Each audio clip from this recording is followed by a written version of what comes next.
नमस्कार।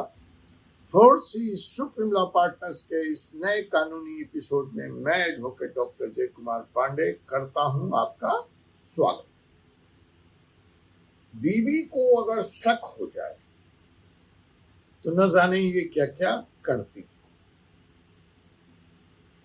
आपने देखा किस तरह से ड्रम में काट काट करके पति की लाश भर दी जाती है, किस तरह से कॉन्ट्रैक्ट किलर को बुलाकर शादी के तीसरे ही दिन पति की जान ले ली जाती है। आज जो ये मामला है वो दिल्ली से है, जहां फिर से एक बार एक बीवी को हो गया शक और उसने लिया सहारा इस बार बदला लेने का युवा लोगों के बीच में पॉपुलर इंस्टाग्राम का। जी हाँ, वही इंस्टाग्राम जिसके सहारे ज्योति मल्होत्रा भी कर रही थी जासूसी और करते हैं अपराधी अपराध। लेकिन इस सातिर बीवी की दिमागी चालाकी ने इंस्टाग्राम के इस नए प्रयोग ने सबको चौंका दिया है। तो आइए हम आपको लिए चलते हैं दिल्ली, जहां से आ रही है इस घटना की तफसील, इस घटना की का ब्यौरा। तो जब इस बीवी को अपने पति पे शक होता है सिर्फ इस बात पर कि उसने एक फोटो देखा जो कि शादी से पहले का था, जिसमें वह लड़की मौजूद थी। बीवी जब ब्याहता होकर अपने पति के पास रहने दिल्ली आई तो उसने देखा कि अब शादी के बाद भी उस लड़की के इंस्टाग्राम अकाउंट को उनके पति महोदय फॉलो करते। यह देखते या जानते ही बीवी का गुस्सा पहुंच गया 7वें आसमान पर और शक बदल गया अब अपराध। बीवी ने कहा कि अब तो मैं अपने हस्बैंड को छोड़ूंगी नहीं और बदला लेकर रहा। आनंद फानन में उसने बनाया एक फर्जी इंस्टाग्राम आईडी और यह फर्जी इंस्टाग्राम आईडी ने पहुंचा दिया आज उस बीवी को जेल। और जनाब, यह कोई फिल्मी कहानी मैं आपको नहीं सुना रहा हूं जनाब, या मैं कोई हाई सोसाइटी या बॉलीवुड की बात नहीं कर रहा हूं।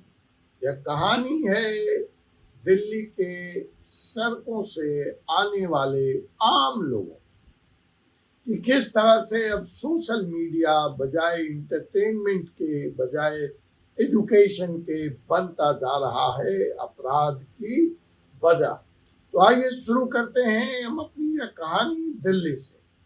तो साहब, दिल्ली में एक इलाका है गाजीपुर और वहां 26 साल की इस महिला को शक हो गया पति के अपने एक दोस्त पर। वह समझ बैठी कि यह दोस्ती नहीं, दोनों का अफेयर।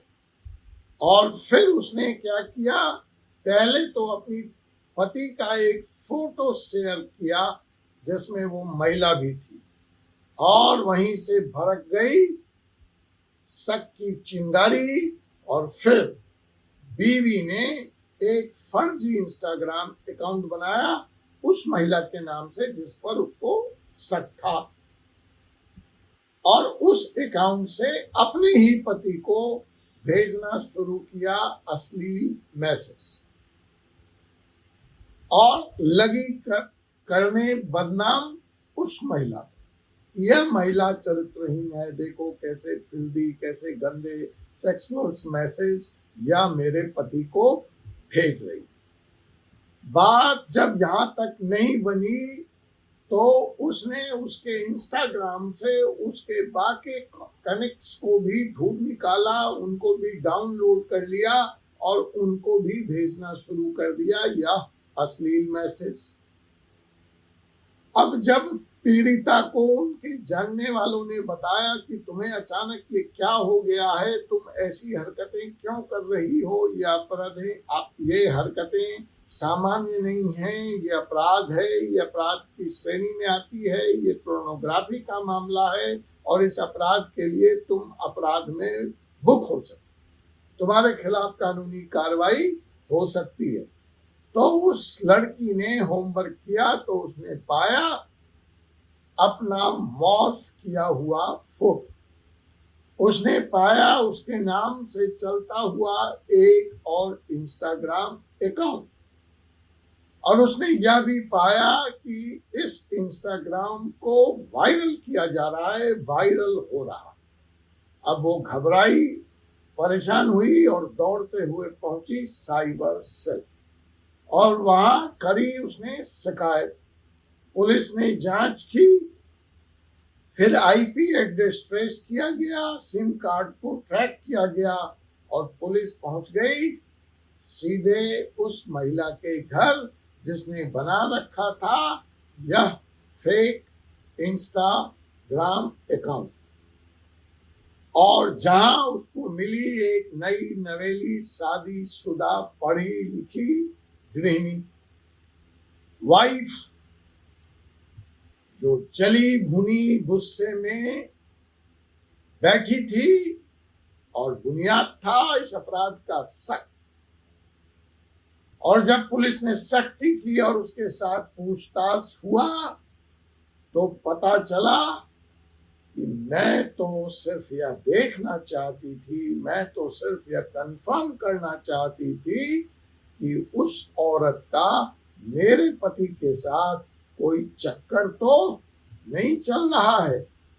तो ये चक्कर चेक करने के चक्कर में हो गया घन चक्कर और पहुंच गई यह पत्नी जेल।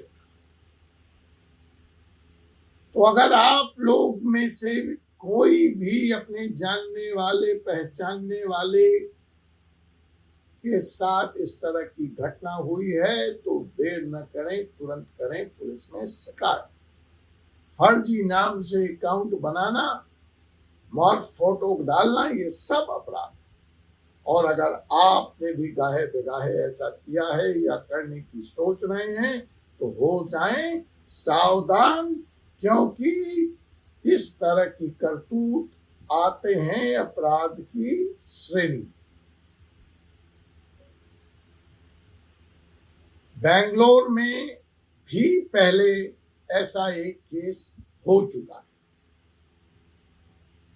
एक युवती ने अपने एक्स बॉयफ्रेंड से बदला लेने के लिए उसके नए गर्लफ्रेंड की फेक प्रोफाइल बनाई और इसके एवज में उसको काटना पड़ा 6 महीने की जेल और लेनी पड़ी साइकोलॉजिकल काउंसलिंग का आदेश। मुंबई का केस तो और गजब था। वहां पर इस बार एक लड़के ने अपने एक्स को बदनाम करने के लिए उसकी फोटो से बना डाला एक अश्लील अकाउंट, और इस अपराध में उस युवक को आईटी एक्ट के तहत पूरे 3 साल की सजा। अब सवाल है कि इन दिल्ली की और बेंगलोर की और मुंबई की इस घटनाओं से हम क्या सीख सकते? सीख नंबर 1, सोशल मीडिया का इस्तेमाल कीजिए लेकिन इसको खिलौना समझने की गलती मत बनाइए। समझिए यह खिलौना नहीं है। सोशल मीडिया जिस पर आप खेलें, फेक अकाउंट किसी का अगर आप बना रहे हैं तो यह क्राइम है। दूसरी सीख, शक का इलाज हकीम लुकमान के पास भी नहीं था। तो शक, बेबुनियाद शक रिश्तों को तोड़ देता है। ऐसी स्थिति है तो आपस में बैठिए, बातचीत कीजिए और कम्युनिकेशन से ही उसका हल निकलेगा, साइबर क्राइम से नहीं। तीसरी बात, लड़का हो या लड़की, युवती हो या युवक हो, कानून सबके लिए बराबर है। अगर कानून का उल्लंघन होगा तो सजा तय है। और ध्यान रखिए, आप कितना भी छुप कर काम कीजिए, साइबर की दुनिया में एक चीज होती है डिजिटल फुटप्रिंट, उसको आप नहीं मिटा सकते। और इस डिजिटल फुटप्रिंट के सहारे आज नहीं तो कल पुलिस पहुंच जाएगी आपके द्वारे, जैसे यहाँ हुआ। इस डिजिटल फुटप्रिंट के बदले पुलिस आपको कर सकती है ट्रैक और फिर होंगे आप गिरफ्तार और जाना पड़ेगा आपको जेल। अब अगर आप पूछें कि वकील साहब ये तो हो गई घटना, अब इसका कानूनी पहलू क्या है, तो साहब देख लीजिए कि कोर्ट भावना से नहीं चलती। कोर्ट मानती है सबूत और देखती है सबूत। अगर आपको किसी पे शक है तो उसका हल कानूनी संवाद है। इंस्टाग्राम पर फेक प्रोफाइल बनाकर बदला नहीं लिया जा सकता। रिश्तों में भरोसा और जिम्मेवारी समाज को टिकाऊ बनाती है। शक और बदले की भावना से हम खुद भी गिरते हैं और दूसरों की जिंदगी भी बर्बाद करते हैं, जैसा कि यहाँ मुंबई, बेंगलोर और दिल्ली की घटनाओं में हुआ।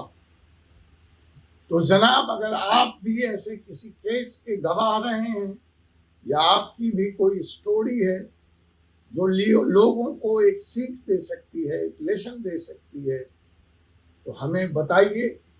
हम बनाएंगे उस स्टोरी पर भी वीडियो और करेंगे वायरल उसको। और अगर आपकी स्टोरी नहीं है तो भी कर दीजिए इस वीडियो को शेयर, ताकि कोई दूसरा व्यक्ति ऐसी गलती ना करे। वीडियो को, चैनल को लाइक करना, सब्सक्राइब करना ना भूलें। हम लाते हैं फोर्सी सुप्रीम लॉ पार्टनर पर real life legal drama, supreme court से सीधे स्क्रीन तक, आपके मोबाइल तक, आपके लैपटॉप। अब मुझे doctor Ajay Kumar Pandey, advocate, supreme court of India को अनुमति दीजिए। आपसे मुलाकात होगी अगले एपिसोड में। तब तक के लिए जय हिंदुस्तान, जय संविधान।